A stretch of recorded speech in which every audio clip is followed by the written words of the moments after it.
کەزانین کە لە ساڵی 2022 لە دوای کوشتنی ژینا ئەمینیەوە کە بەڕاستی بە شێوەیەکی نامرۆڤانە بوو و بە هۆکاری حیجابی زۆرم لێ بوو کە لە یاساکانی ئێران چەسپاوە بۆ ژنان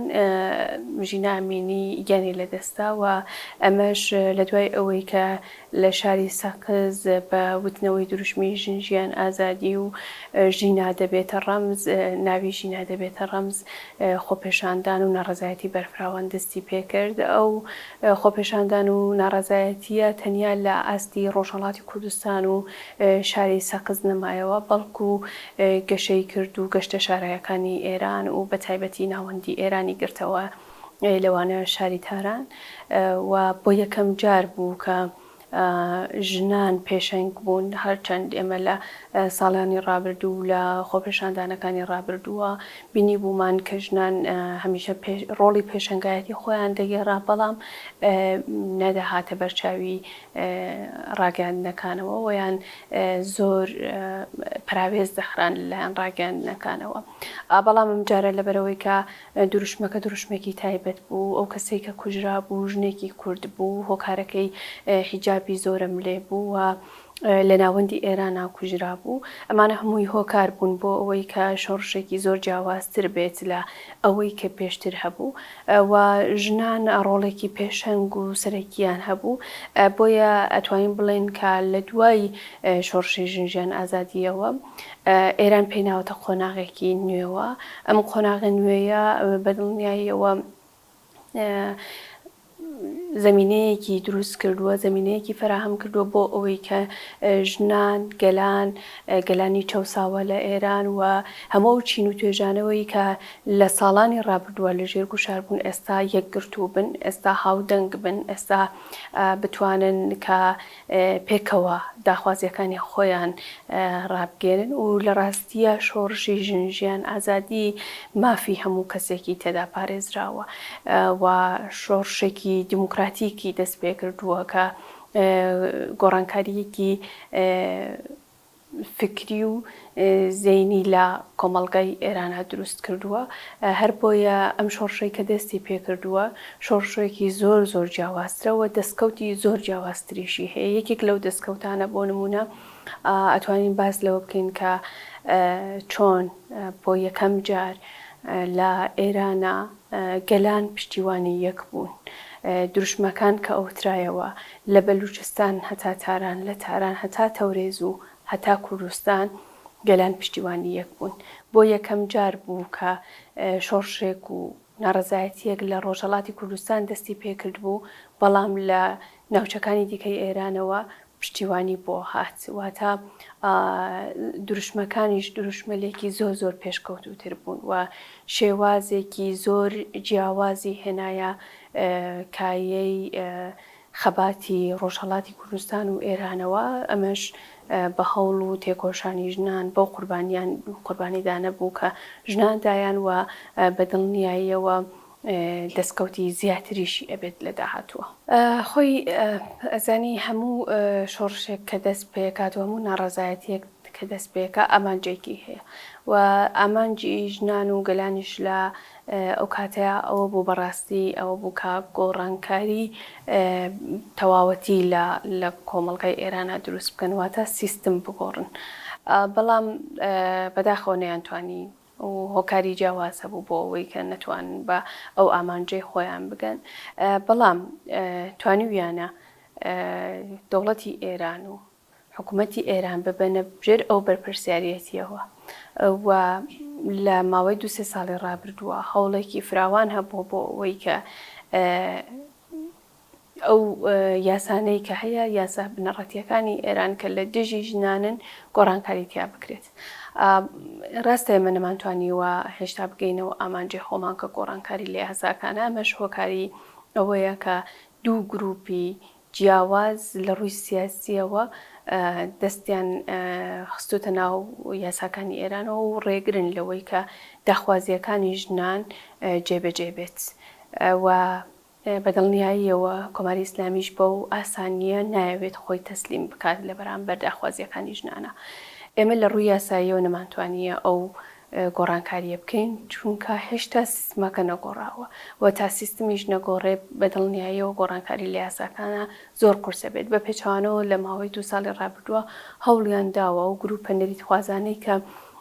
لە ئێرانە پاڵادەستن هەوڵیان داوە بۆ ئەوەی کە یاساکان زیاتر دژەژن بکرێتەوە. بەڵام ئەوەی کە لە کۆمەلگا ڕوویداوە چییە؟ ئەوەی لە کۆمەلگا ڕوویداوە بە پێچەوانەی یاساکانی ئێرانە واتە بوونەتە دوودانە دژە یەک کە بە تەواوەتی کۆمەلگای ئێران بووە بە کۆمەلگایەکی جیاواز بۆ ژنان و ژنان لە ئێستایە ڕۆڵی خۆیان ڕۆڵی پێشەنگی خۆیان ئەبینن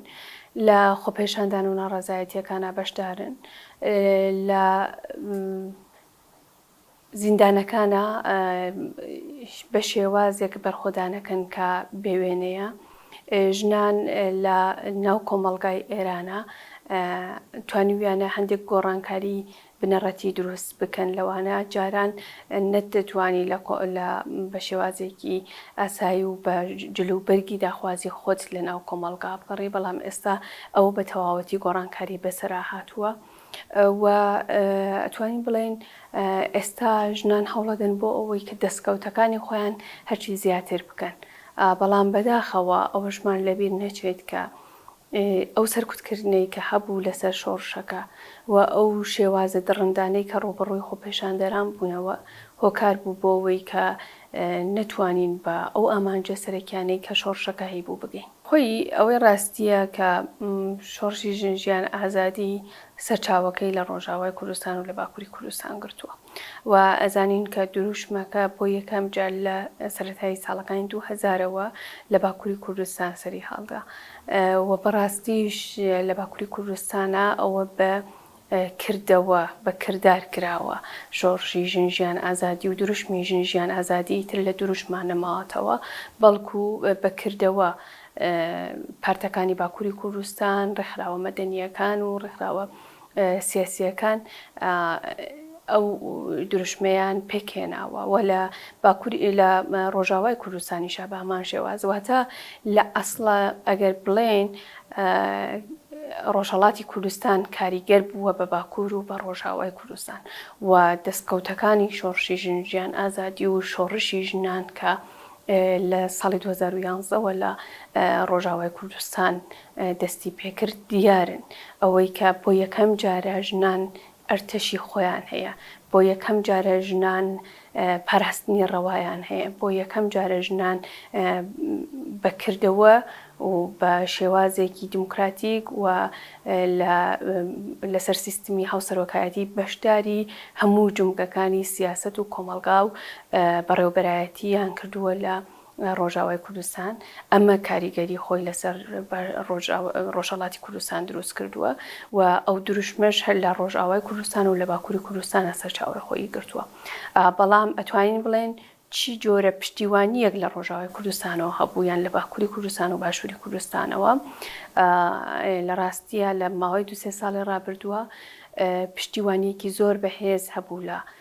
باکوور و لە ڕۆژئاوای کوردستان بە تایبەتی و ژنان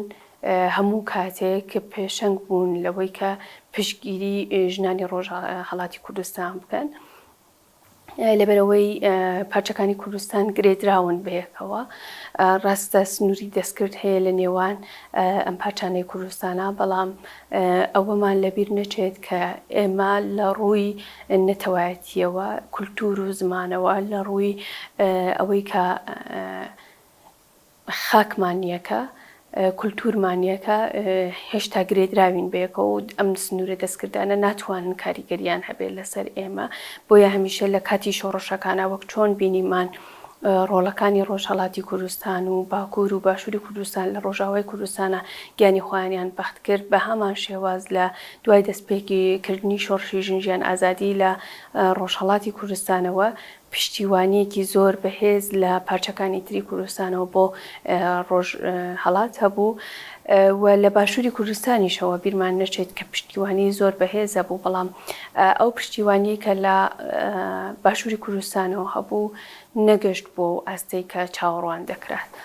ئەمە وەکو گلەییەکیش بێت لە باشووری کوردستان بەتایبەت لە ژنان چونکە لە ئێستاە وریشە مرادی و پەخشان عەزیزی و شەریفە محەممەدی لە بەردەم پەتی سێداران و هەر ئانوساتێک بۆی هەیە کە ئەوان گیانیان لەدەست بدەن و ژیانیان لەدەست بدەن بەڵام سەرڕایەوەی کە وریشە لە ئێرا کار و چالاکی زۆر بەرەفراوانی هەبووە لەگەڵ ژنانی باشووری کوردستانە بەڵام پشتیوانیەکان بۆ ئەوان لەو ئاستانە بووە بەڵام بە پێچەوانەوە لە باکوور و لە ڕۆژاوای کوردستانە لە دوای هەر جارێ و تاییدکردن یا قبولکردنی جارێکی تری سزای سێدارە لەسەر ئەو زیندانیانە بەیانیەی زۆر بەهێز خۆپێشاندانی زۆر بەهێز ناڕەزایەتی زۆر بەهێزمان بینیوە هەر بۆ یەکەم جاریش کە ژینا ئەمینی لە دوای کوشتنی ژینا ئەمینیەوە ژنانی ڕۆژاوای کوردستان بوون کە بە بڕینی پرچەکانی خۆیان و بە خۆپێشاندانی زۆر بەرفراوان پشتیوانی خۆیانیان بۆ ڕۆژهەڵاتی کوردستان نیشاندا و ئەو شێوازی ناڕەزایەتی ئەوان بوو کە کاریگەری لەسەر جیهان کرد واتە کاتێک خەڵک بینیان لە ڕۆژاوای کوردستانە بەو شێوازە پشتیوانیە کردیە ئەو ژنە بە تەمەنانە قژی خۆیان دەبڕن بۆ ئەوەی پشتیوانی لە ژینا ئەمینی بکەن کاریگەری زۆر بەهێزی دروست کردووە لە تەواوی جیهانە و لە شەقامەکانی تەواوی جیهانە ئەو ناڕەزایەتیە بە هەمان شێواز دووبارە بوویەوە پشتیوانی خۆیانیان بۆ ڕۆژهەڵاتی کوردستان دەربڕی هەڵبەت ئەبێت باس لە ئەوەش بکەین کە کاریگەری ئەم شۆڕشە لەسەر جیهان هەبووە لە چەند مانگی ڕابردووە ئێمە بینیمان کە کاتێک دەستدرێژی کرایە سەر دکتۆرێک لە هیندستان ژنانی ئەوێش دروشمی ژیان ئازادیان بەرز کردەوە و لە هەموو ئەو ناوچانەی کە لە ئێستایا ژنان لە ژێر مەترسیدان کە بەدڵنیایەوە لە هەموو جیهانە ژنان لە ژێر مەترسیدان و هەموو جارێک ڕۆبەڕووی تونند و تویژی و کوشتن ئەبنەوە و هەموو کوشتنێکی ژنانیش بە سیاسەتە و سیاسەتی وڵاتانی لە پشتە لە هەموو جیهانە ژیان ئازادی ئێستا کاریگەری خۆی داناوە و ژنان بە دروشمی ژیان ئازادی ڕوبڕووی هەموو تونند و تیژیەک ئەبنەوە و بووە بە شۆڕشێکی جیهانی خۆی ئێمە لە ڕۆژهەڵاتی کوردستانە بە تەواوەتی لە کۆمەڵگا و سیستمێکی پێوسالار پەروەردەکرا بووین کە ژنان بە هیچ شێوازێک خاوەن مافی خۆیان نەبوون ڕاستە بەشێکی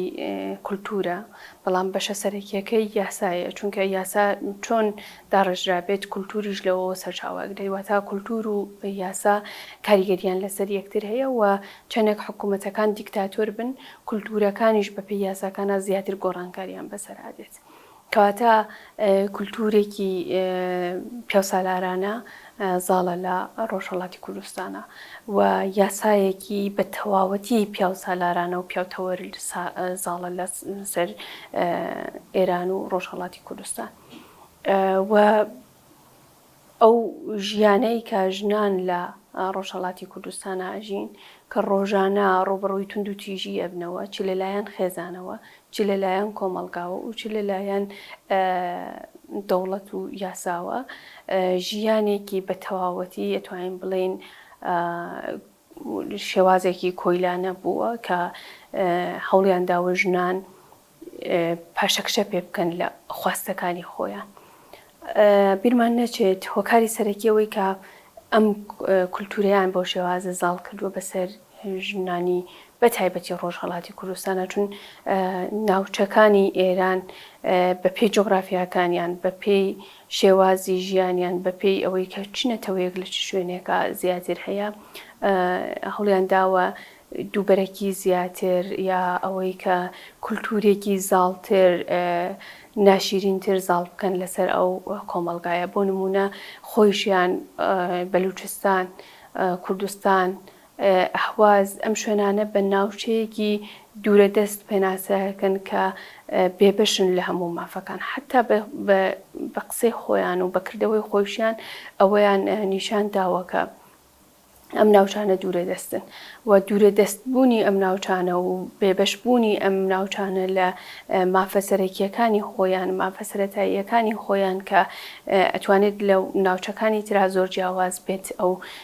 مافانە وای کردووە کە کولتورێکی زۆر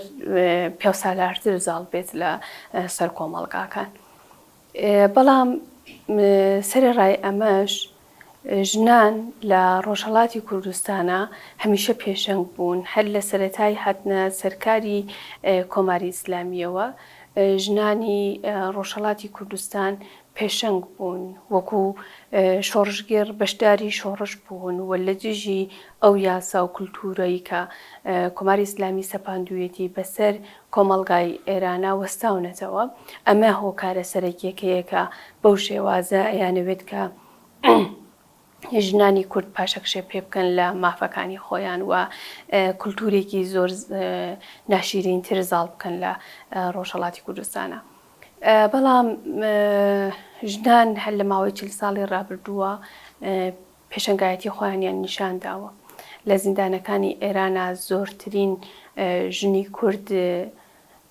وەکو زیندانی سیاسی زیندانی کراوە و لە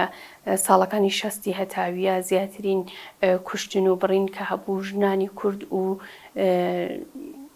شۆڕژگێڕی کورد بوون کە لە سێدارەدران و لە دوای ئەوەش ئێمە زەینەب جەلالیانمان هەیە کە چەندین ساڵە تەنیا بەهۆی کورد بوونیەوە بەهۆی ئەوەی کە پێشەنگ بووە لە شۆڕشی کووردا لە زیندانە. ئێمە بیرمان نەچێت بۆ یەکەم جار شیرین ئەلەمهولی بوو کە دروشمی ژن ژیان ئازادی لە زیندانی ئێوی ناوتەوە و دواتر خۆی لە سێدارەدرا. بەڵام ئەو کولتورە و ئەو سەرکوتکردنە و ئەو لە سێدارەدان و ئەو زیندانیکردنەی کە هەبووە لەسەر ژنانی کورد نەیتوانیە ڕۆڵی پێشەنگی ئەوان پاشەکشێ پێ بکات. بەس لە دوای دەستپێکردنی شۆڕشی ژن ژیان ئازادیەوە ئەو ڕۆڵە زیاتر بووە، بەرفراوانتر بووە، کاریگەریەکانیشی زیاتر بووە و بەدڵنیاییەوە ژنانی کورد ئیتر گەشتونەتەوە ئاستەی کە داواکاری ڕەواکانی خۆیان دەستی لێ هەڵنەگرن و هەتا ئەو کاتەی کە بتوانن هەوڵی بۆ ئەدەن. واوە پێویست بە وتنی ئێمە کەسانێک کە لە دەرەوەی ڕۆژهەڵاتی کوردستان ئەژین پێویست بە وتنی ئێمە ناکات. ئەوان خۆیان ئەو ڕۆڵەیان گرتوێتە دەستەوە و لە ئێستایشە وەک باسم کرد سیان لە شۆڕژگێڕانی ئێمە وسیان لە ژنە پێشەنگەکانی ئێمە لە زیندانەکانی ئێرانان. زیندانەکانی ئێران پڕ لە ژنانی کورد کە پێشەنگن و ڕۆڵی خۆیانیان هەبووە لە ئەم شۆڕشا. بۆیە من پێم وایە کە ژنان خۆیان ئەو هەوڵەی خۆیانیان داوە بۆ ئەوەی کە مافەکانی خۆیان بچەسبێنن.